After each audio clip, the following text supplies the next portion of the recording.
So hi, everybody. I'm Geeta Jam. I'm a Senior Advisory Solution Architect with the Risk team here at ServiceNow, and I'd like to welcome you to the Managing Digital Risk, Making It Happen with Your Vendors webinar. I'm also joined here by Greg Liebergen from Edgile, so he'll be presenting in the latter half of the presentation. So what we're going to be discussing today are three main things. The first one are steps to manage risk and build resilience within your organization and with your third parties. Then we're going to be going through a vendor risk success story. And then we're going to be talking about making vendor or supplier resilience real within your risk management process. So let's recap. Some of you may know this is a webinar that's part of the series, and this is webinar number 2. So if you had joined us for the first webinar, you'll know that we were talking about essential elements of a digital risk program, and we provided an overview around how to monitor risk within your organization. So if we start to look at this process here, the first step is around policy management. Organizations must establish high-level policies to address principles, guidelines, and actions around various risks and regulatory obligations that they need to either adhere to or mitigate within their organization. When we move on to the second step, within each of these policies, our company must identify control objectives that address specific enterprise and business risks or those regulatory obligations that we've outlined within that particular policy. And then we move into a phase where we establish controls to ensure that our control objectives are being met across various areas of the business, including departments, business lines, technologies, vendors, and so on. So let's talk about making it happen within the company. So there's 5 main steps that we're going to be walking through in a bit more detail. And the one thing I do want you to consider is that these steps are important for managing the risk of your business, but then also any sort of extension to your business, and that includes your third parties or vendors. So when we talk about the first phase, that's around establishing controls. We need to establish controls that relate to control objectives in our organization that map to particular risks. So these controls themselves might vary depending on what type of testing we need to do within the organization to ensure we're adhering to that control objective. But then we don't want to let the number of controls we have to manage explode and overwhelm us. So we want to try to have some sort of consolidation of these controls, and the way to do that is from a harmonization method. Can we harmonize controls across various regulations or authority documents in our organization to find similar controls to, again, reduce workload and try to reduce audit fatigue within the organization? So the second phase is a bit more granular. We're going to need to develop targeted programs. And the first targeted program is around asset management. So a key aspect in the management of digital risk should be understanding all the technology assets that the company owns. So this can include anything from laptops, workstations, servers, routers, switchers, VoIP phones, cameras, IoT devices, databases, applications. And typically, these need to be tracked in something we call a CMDB, or a configuration management database. And we need to have information pertinent to those assets like host name, IP address, asset owner, and so on recorded alongside those items. The CMDB also should note the criticality of these systems. So for example, if we have a critical server, we need to track that more closely and be more stringent with that than something non-critical, like maybe a guest internet kiosk within a brick and mortar building. So remember, it's important to know what assets you own because you can't defend what you don't know is there. And then a tip around this is, this can get overwhelming for customers, but from a GRC perspective, you don't need to have everything in your CMDB. If you think about your key 15 or 20 most critical processes within your company, you've got about 80% of what you need to begin monitoring if you start to understand the infrastructure that supports those critical processes that you need to look at. So the second program is around vulnerability or patch management. So once you do know your assets, you need to understand what vulnerabilities are present within your environment. So the steps should consist of scanning all of your assets and reporting back the vulnerabilities that you find. And this includes assets that may be dynamic or virtual within your environment. So make sure that there is some sort of process to monitor those items.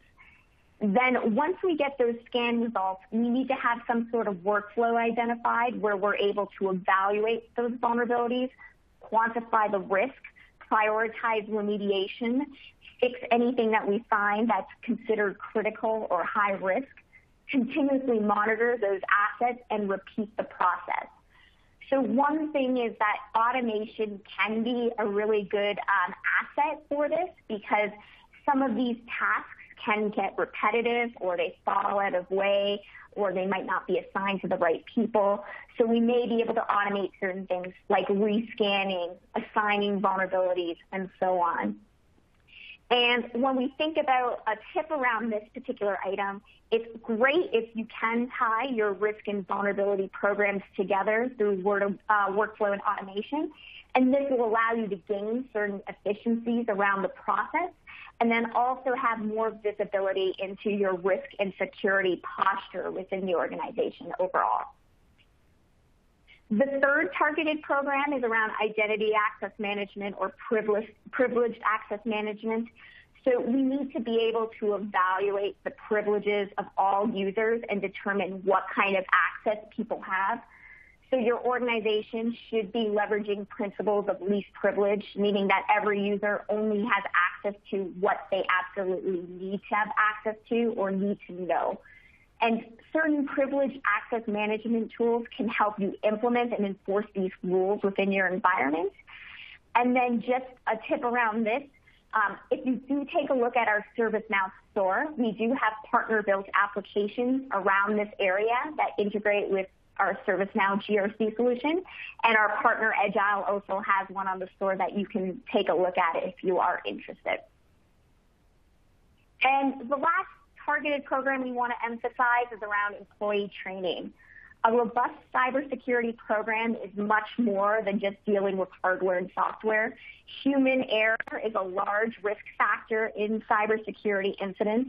So employees really need to understand that the security of the organization is part of their day-to-day job.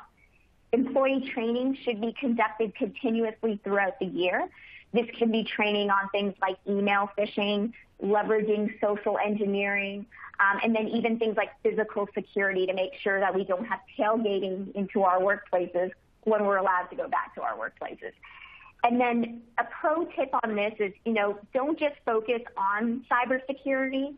We need to have programs in other areas of risk, such as privacy, AI governance, third-party risk management, regulatory compliance, and so on, that people need to be aware of their place in maintaining our compliance in these specific areas. So a whole lot of nuance goes into defining and differentiating risk. So for example, there's technology risk, data risk, and cybersecurity risk that can overlap depending on the structure of the organization. That's why it's important to find interconnected risks and couple them together to make them more manageable. So if we take a look at an example like that could be a little bit more complicated, like vendor risk. If your organization uses an IT vendor to provide and manage critical applications and infrastructure, this infrastructure could be our main business-to-business or B2B site that all of our customers access. And this could also be used to process our customer credit card data. Looking at the scenario, a few different risks stand out. We can think of operational technology risk. There's a risk that the website crashes and doesn't work so our customers can't access it. There's data risk, the risk that the customer data could be lost, abused, or mishandled. There's vendor risk associated with this. The third party could mishandle the primary portion of the revenue. And all of these different risks can actually be rolled up into a broader vendor risk item because the operational technology and the data is being accepted and processed by that vendor. So it's the vendor's responsibility to ensure the uptime of the application and to adhere to PCI DSS requirements. And that, with that being said, evaluating your risk here could be made much simpler by reviewing the agreements with the vendor and rolling those risks up through vendor risk management. And you could do things like define your expectations in an SLA within a contract and maintain that agreement over time.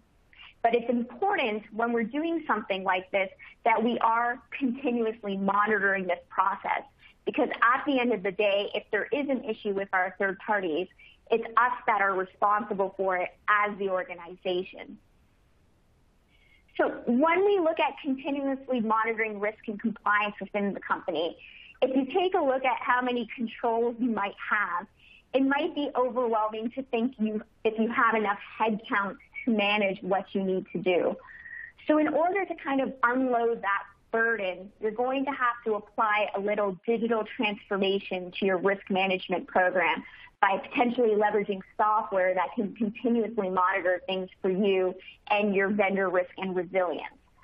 So within ServiceNow, we do have this concept of continuous monitoring, and we use a concept of indicators. We can use control indicators to monitor our overall compliance within the organization, and we can also use risk indicators to understand what our risk levels look like at certain parts of the company. So a tip for this is, we don't want to overwhelm you to think you have to automate anything or everything per se. We want you to prioritize.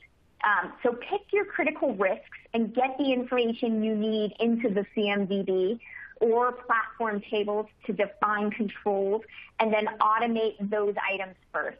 So pick and choose what's important today to start that automation process, and then you can grow it over time.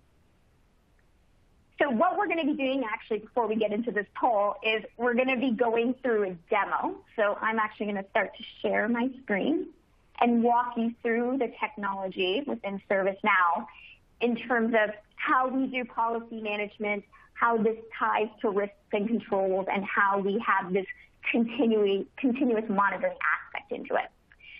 So I'm logged into ServiceNow, and the application I'm in is the policies application. So this is where we can actually go in and manage our organizational policies, standards, procedures within the company. So if you already have these existing in another system, we can import them in. Some of our accelerator packages on the store have some of this content out of the box that you can leverage. And if we go into a particular policy in this scenario around change management, what we're going to see is we have a record where we can actually manage the life cycle of the policy. We can have workflow kicked off on specific dates or fields within this record, like valid from, valid to dates that we see here. We have the actual text of the policy itself. And then what ServiceNow does is we can define who are going to be the approvers and the reviewers that are part of our policy life cycle. And they have the ability to actually come into the record, make the necessary changes, sign off as needed. And at the end of the day, we can actually publish this policy out to our various end users, leveraging knowledge-based functionality that exists within ServiceNow. So the idea is that end users can actually view this in a read-only format through a service portal or through their typical ServiceNow day-to-day use. And we can also set up acknowledgement campaigns on these various areas. So as part of our training processes and our compliance processes that we're following, we can actually send off acknowledgments to our end users to say, they're signing off on the policy, or maybe they need to submit an exception, and we can track those results within ServiceNow. So this policy is going to be linked to what we call control objectives. So what are the requirements from an organizational-wide perspective that we need to adhere to meet the intent of this policy? So if we go into a control objective, and in this case it's going to be establish and maintain a change control program, we can bring in any sort of metadata associated with this item, what the source of the data is, what's the categorization of the control objective, and so on. But this is also going to be linked to other areas of our GRC program. So the one area I do want to emphasize is that we can link it to items in our risk register. So by having this control objective met of establish and maintain a change control program, we're able to actually help mitigate these risks that we have around loss of availability and access control within my environment. Also, this control objective is going to be linked to what we call authority documents, and those are broken down into citations. So what are the external frameworks that we're looking to adhere to by meeting the intent of this particular control objective? And then what are the individual requirements that would link to this? So by meeting this particular requirement, we're also meeting this COVID-5 requirement, this ISO 27001 requirement, maybe that PCI requirement. So this is where that concept of harmonization of controls comes into play, because we can have one control meet many various frameworks that we're looking to adhere to. So then what we do is this control objective is linked to what we call controls. So these are the individual controls that we're going to be testing pointed against particular items within our environment. So these are those items I talked about that would be linked to our asset management program. So these can be servers, databases, business groups, vendors, however we establish that cadence within our company. So if we go into a control, there's going to be, again, a lot of metadata around the classification and the categorization of the control. But now we have additional information around, is this a key or non-key control in my environment? What particular item does this link to from an infrastructure perspective or a business unit perspective? And then there's a workflow around actually how we test, how we monitor this control. So we can go through, an attestation phase where we actually send out a survey and gather the results from maybe the owner of the control or the owner of the asset to understand our compliance around this specific area. But we also do have this concept of monitoring. So we can leverage those control indicators I mentioned to actually continuously monitor this item as whatever frequency we desire. So if I scroll down, we'll notice there's an indicators tab, and we have what we call a basic indicator. So what that's going to be doing is leveraging the automation that we can bring within the ServiceNow platform. So in this scenario, I'm using GRC within my organization, but I'm also using change management.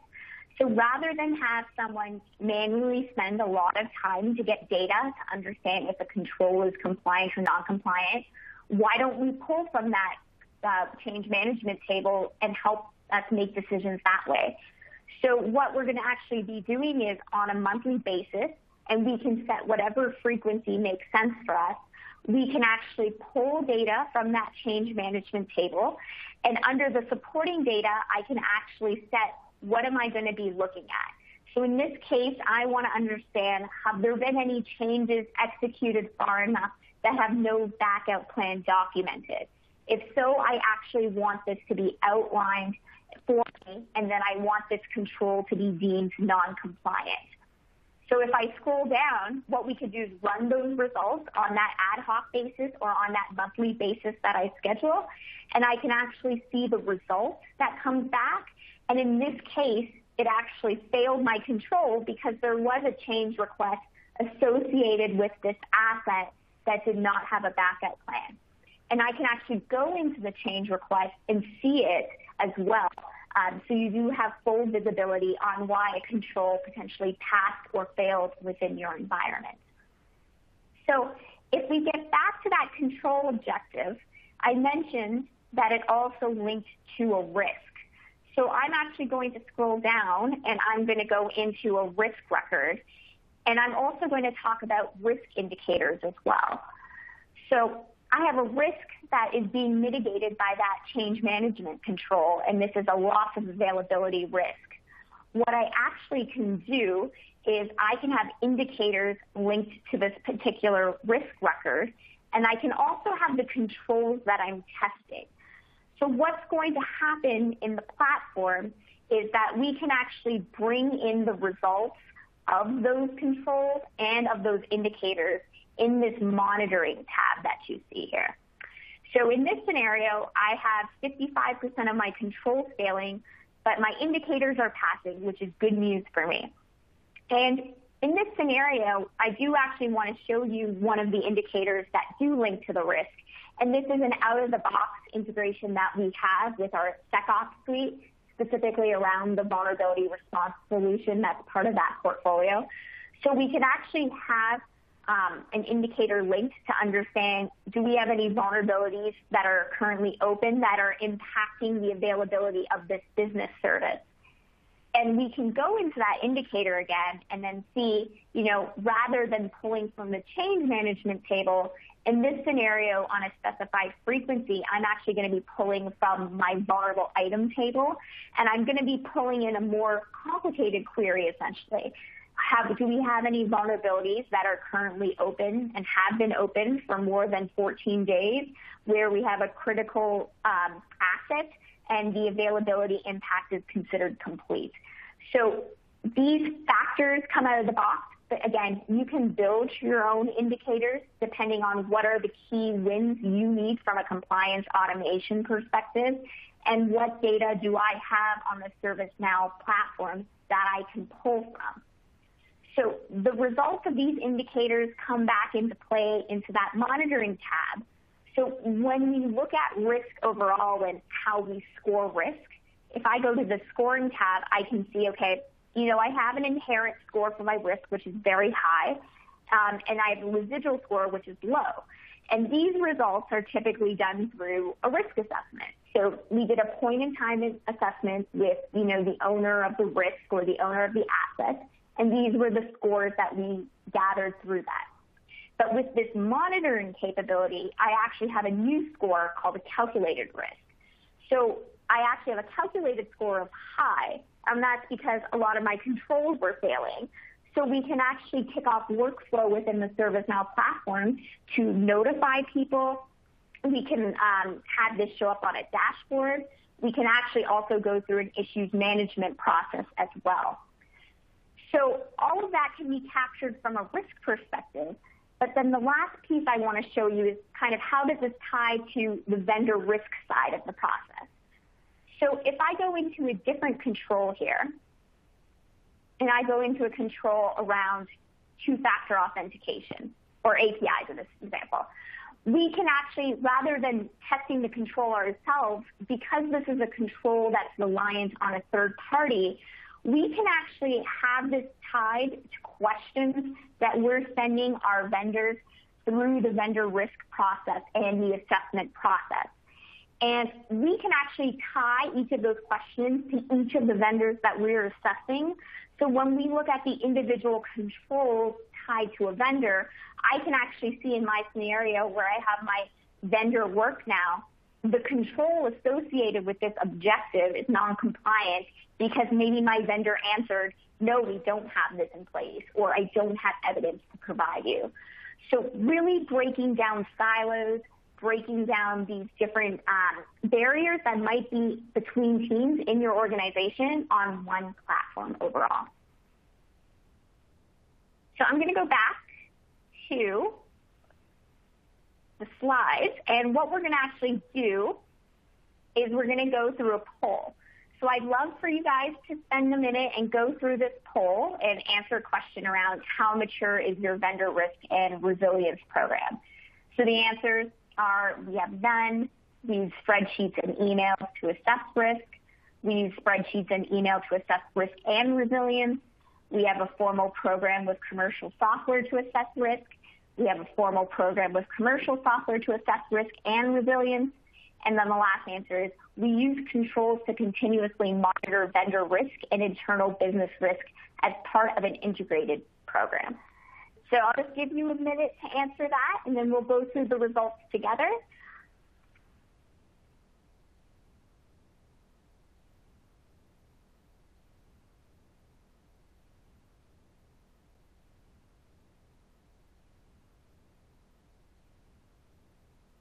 All right, so let's see what the results were. All right, great, let's see. So we have none. So don't worry about that. I have a lot of customers that don't really have a program yet. And, we just take it step by step on what are the key wins that you would need to get that first success. The most popular answer was we use spreadsheets and email to assess risk, which is also very common across my customer base. So, it's effective in some ways, but things do slip. It's hard to track SLAs and all of that. And then another popular answer was we use spreadsheets and email to assess risk and resilience. So that's great that we're considering kind of third-party risk as part of the supply chain risk that we're taking on and the potential disruption to our services. So really great to see these results. Very impressed that 6.7% of you are having a very complex program using controls to continuously monitor vendor risks and internal business risks. That's great, and I'm happy to hear that. So, one second.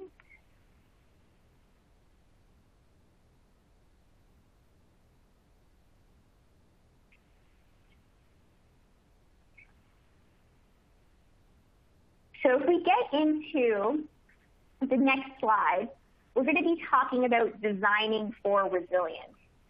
So we talked about managing risk, but let's not forget about building resilience. Bad things can happen no matter how much mitigation and planning are put into a program. As your team is implementing your world-class risk management program, make sure you can roll with the punches. No matter how much emphasis you put onto risk, there should always be a plan B. So when we think about resilience, we should be thinking about, how do we mitigate business disruption? What kind of technology risks do we have to have a second kind of plan to consider?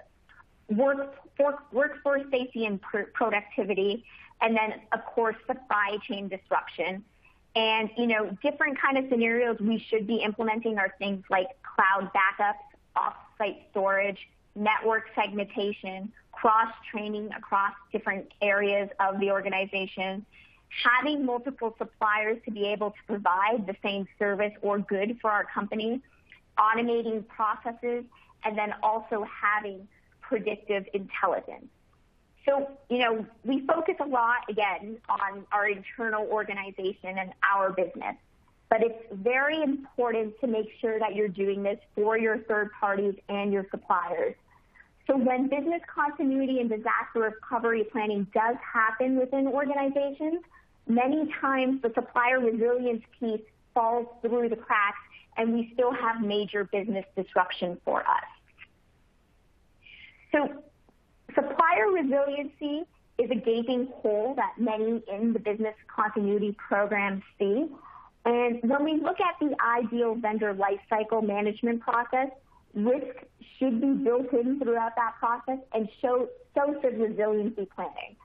So when you look at assessing your vendors, it's really important to ask questions around resiliency. So things like, is there a business continuity or disaster recovery plan in place to ensure the continuity of business operations in the event of disruption? Has the business continuity plan or disaster recovery plan been tested in the last 12 months based on your policies? Do you work with any additional suppliers?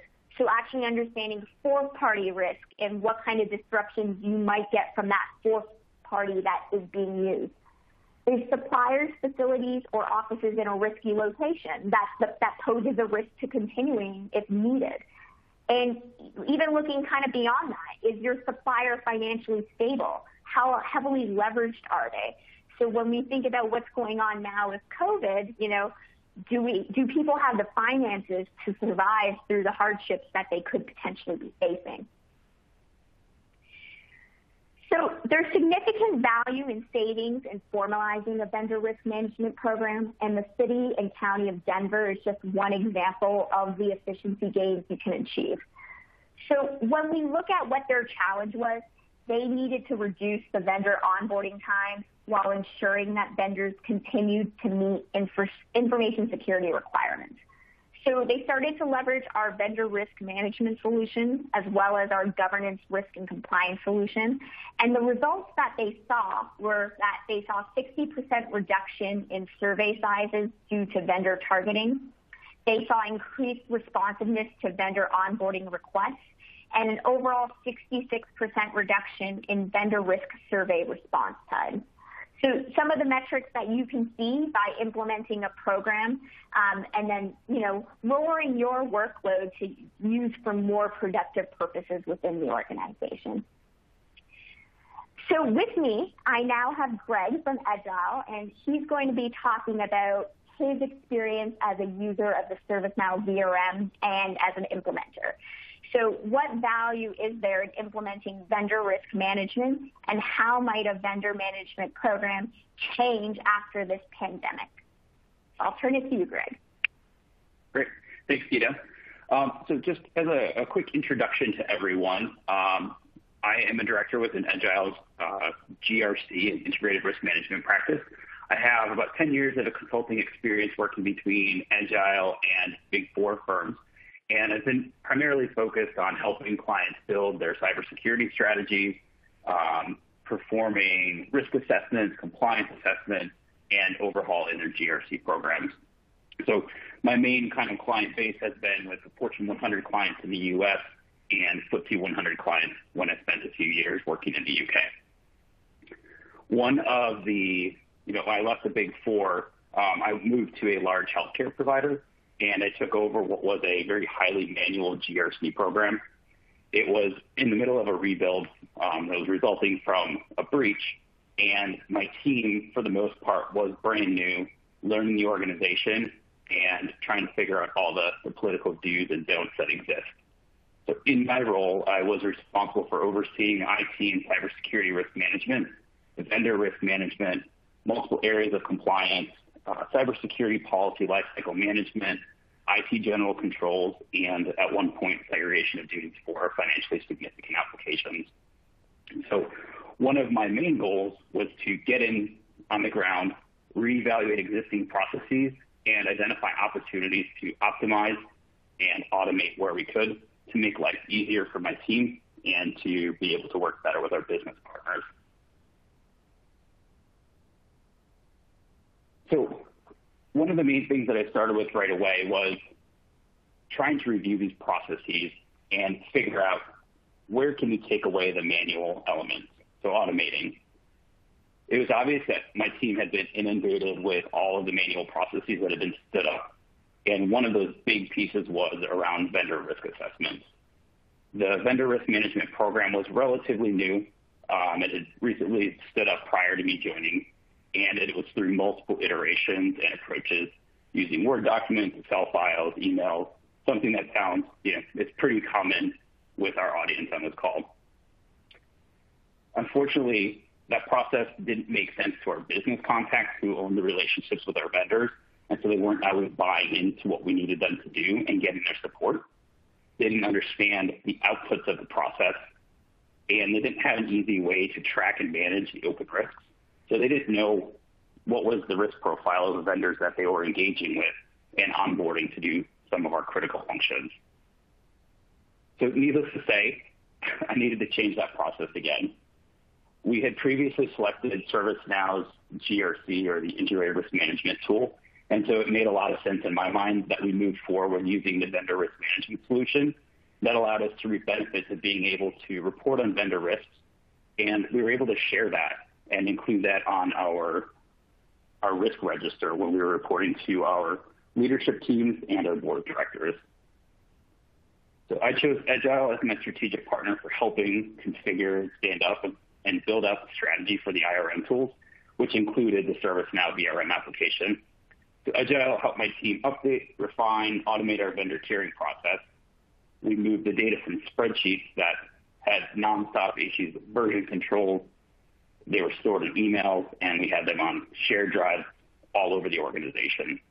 And we were able to consolidate that inventory into ServiceNow, which was our single source of truth. So anytime anyone needed data, they knew where to go, and we knew that we had the latest information. We were also able to work with our legal team, and Edgile helped to integrate the vendor tiering process into our contracting onboarding process. What that did was it allowed us to catch vendors that our business owners were trying to onboard, and they may not have been aware of the vendor risk management program, we were able to catch them during the initial contract intake and review process so that we were able to perform an assessment and help the business owner understand the risk of working with certain vendors. So I was very lucky that I worked with the legal team. They saw the value of completing the risk assessment, and they wouldn't let contracts move forward until we had that completed and signed off. So part of our review process, we also integrated with a third-party security rating provider's data. So Edgile helped build that integration and get that data where we needed it throughout the VRM application and lifecycle. And we used that to help our business owners down select their vendors when they were doing requests for proposals. We were able to use that to validate that the responses our vendors provided were actually accurate. And we were able to use that for ongoing vendor monitoring to make sure that circumstances didn't change and that they were still performing as expected. Similarly, Edgile also helped us leveraging our vendor portal. It's a huge benefit of the vendor risk management application. We use that for communicating and interacting with our vendors. We were able to send our questionnaires, create and send issues that required remediation.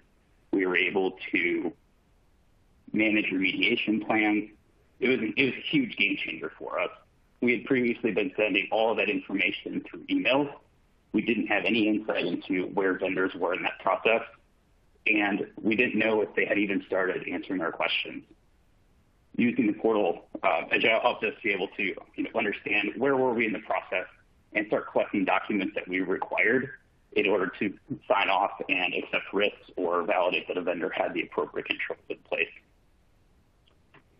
The really long story short, Edgile helped transform my vendor risk management program from what was a largely manual and painful process, and we moved it to an automated process that not only made life easier for my team, but business owners and the vendors we work with appreciate the change and made the process that much more easy for them. Which, interestingly enough, in the day of COVID-19 is a huge topic of conversation. So typically, vendor risk management programs have been focused around IT and cybersecurity risk. But COVID-19 is showing us that we need to start transforming the way that we look at our vendors and include the supplier resiliency lens on it, which might mean that we're asking questions more often, sending more surveys, and validating the data. At that point, having simplified questionnaires and being able to see where are vendors in the process of responding and answering questions becomes a big deal. So some of our mission critical vendors, organizations are seeing that they've been forced to transform the way they operate their businesses overnight. We've seen drastically decreased demand for goods and services, which is impacting vendors' cash on hand and the ability to pay their bills. Organizations had to change the way they work. They've had to activate their continuity plans. They've had to enable staff to work remotely so that they can continue delivering their services and meet their SLAs that they've agreed with you. And unfortunately, other organizations have had to either furlough or lay off portions of the workforce, which does directly impact their ability to meet their contractual obligations and agreements with you. So Edgile is able to help organizations configure ServiceNow so that we can do regular check-ins and send out these surveys in an easy manner that makes it simple for the vendors, but it also gives you that visibility into how your vendors are performing, how they're managing with COVID-19, any other disasters that come up. And it gives you kind of that visibility into the status of the vendors. You can validate their resiliency, and you're able to update your management team so that they know the health of your vendors and whether or not they're able to continue delivering on their contractual commitments. That's huge when you have a mission-critical vendor, and if you don't know the status of them, it makes life tough.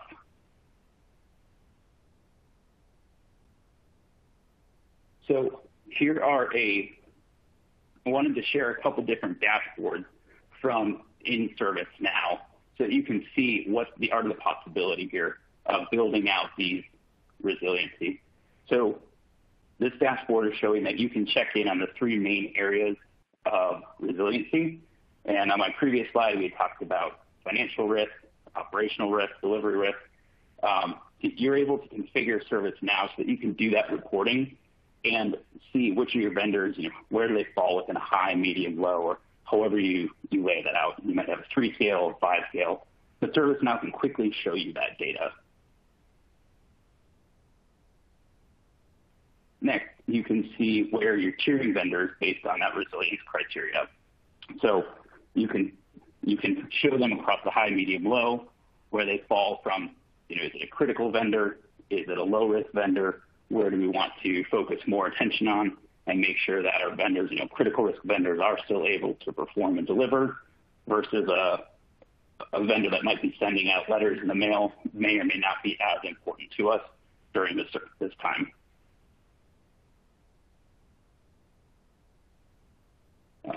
Next here, you're able to kind of show that breakdown of vendors and all of the different risk scores based on the responses that they've provided. So that's starting to drive kind of, if you see the table at the bottom here, you can see, their tiering as well as all of their risks in one single view. And lastly, you're able to create real-time filters and automate so that you can see exactly what it is you need to see using the ServiceNow performance analytics that comes with the vendor risk management. So this is all dashboards, data, surveys, information that Edgile has built out, and we can help you build those out and get you to a place where you're not only looking at the vendor's IT and cybersecurity risk posture, but also looking at their resiliency and making sure that they're able to continue meeting your needs and serving your organization in the way that they signed up for. So with that, Geeta, I will hand the floor back to you. Perfect. Thank you. So we want to leave you with the message around, how to, again, build a risk and resilience program in your organization that includes your third parties. So the main points that we do want to leave you with is we develop targeted programs. We want to leverage automation and have continuous monitoring, but where it makes sense, not across everything all at once, and make sure that we are planning for change and disruption from both an internal perspective and then also our third parties and our suppliers. So with that, I do just want to leave you with some links that you can have access to. So here are resources to get more information about what you just heard from both myself and Greg. So you can visit ServiceNow, you can visit Edgile to get further information. And then we do have a few minutes where we want to go through Q&A. So if you have a question, please put it in through the Q&A panel at the bottom. And I will be going through that and asking myself or Greg to answer. So the first question I'm going to answer is, we have a third-party risk management program today, but we don't address business continuity or specific risk scenarios you highlighted earlier. What's the best way for us to develop these questionnaires? So with this question, one thing I do want to point out is with the ServiceNow vendor risk management solution, we do have the SIG Lite, so the standardized information gathering questionnaire, the light version, the core, and the full versions. And they do have questions around these specific areas, so cybersecurity, third-party risk, business continuity, etc., that you can leverage and send those questions to your vendor as needed. Additionally, working with partners like Edgile is a great option because they've built this content for customers before, and it can be a great starting point on what you want your program to look like. And then also, certain regulatory frameworks also give guidance on what are the questions we should be asking our third party. For example, PCI does ask you, make sure you ask your third parties if they have a report on compliance or an attestation of compliance you can leverage. So these are good starting points on where potentially we might want to be focusing our work. So the next question is, we don't have a VRM program today. how can we stand a program up quickly to start doing vendor health checks?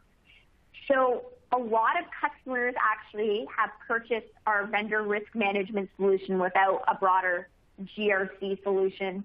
And it can be standalone where I just pick what are the key vendors within the organization. I put those into a technology like ServiceNow and then start the assessment process on kind of the main pain points we're having from a regulatory perspective. Once we pilot that essentially and we get useful data and metrics that, do save us time and give us more visibility than we had before, then we can start to grow our program slowly by different types of vendors, different risk level associated with vendors, and so on. And Geeta, I think one thing I'd like to add there as well is that Edgile has helped stand up multiple of these vendor risk management programs for customers. And so one of the things that we've developed to help enable kind of that quick start is we put together a vendor risk management quick start guide that we work with customers and help them stand that up quickly with minimal configuration, so they're able to start kind of taking that value for the solution right out of the box. And then what we do after that is if the customers need additional configurations to meet very specific requirements, we can work with them after they have a program up and running, so they're at least getting that information, but they're able to make those changes and tweaks to really hone in and make it their program. Perfect. Thank you for adding on to that. So the next question, we have several hundred vendors, and after this crisis, I can see us having more. Will your program scale? So I'll first speak around the technology side of it. The ServiceNow platform is a cloud solution, so the performance and, kicking off multiple workflows against, hundreds, thousands of vendors is not an issue from a technology perspective. We have customers that have 30,000 plus vendors that they're managing within the solution. So the one thing is you don't have to worry about scale when you're using us. I don't know if you want to add anything, Greg, to that one. Yeah, I think, again, I talked about the vendor portal, which is a huge selling point of the ServiceNow VRM application. And so you're not having to send out emails and questionnaires and spreadsheets. So the vendor risk management really makes work and life easy for the team that has to administer and manage that. Being able to quickly, click a button and send a pre-configured questionnaire out, and you're able to see the progress of it. It makes life so easy, and it continues driving. You're able to send 10 or 50 or 100 of those out at a time, as long as you have your vendor set up and you have one contact for that vendor. So I think from a technology perspective, you covered it, but also from an operational side, hands-on experience, super easy. Perfect. So the next question, what do we have to have from ServiceNow to use vendor risk management? Do we need ITSM or the rest of GRC? So the answer is you don't technically need anything. You can just use vendor risk management standalone. As I mentioned earlier in the presentation, there is value in having some of the CMDB populated, but you do have access to that with whatever you buy from ServiceNow. Just to understand what are your critical assets and where you should be targeting your efforts for risk remediation and identification. But just from a technology perspective, you can go with vendor risk and just by that without anything else. And we do have a number of customers that do that. And we have a question here. Does the SIG Lite and the SIG questions have attributes that we can label as operational risk or IT risk so we can report out those risks? Yes. So all of the SIG Lite questions, they're within categorizations like these areas or business continuity and so on, so that you can have those questions and actually roll them into controls or risks within the organization that you're managing within ServiceNow and then do reporting on it.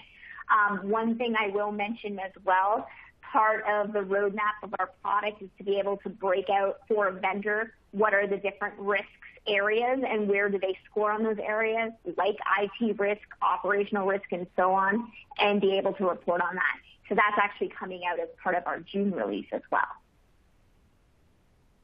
And with that, we are at the end of our time here. So I would like to thank everybody who has joined. I'd like to especially thank you, Greg. You've been an awesome co-presenter with me and a great partner of ServiceNow. So please, make sure you check out any of the resources that I've provided. There's also other on-demand webinars that you can attend if you have found this to be useful. And again, I'd just like to thank you, and I hope you enjoy the rest of your day.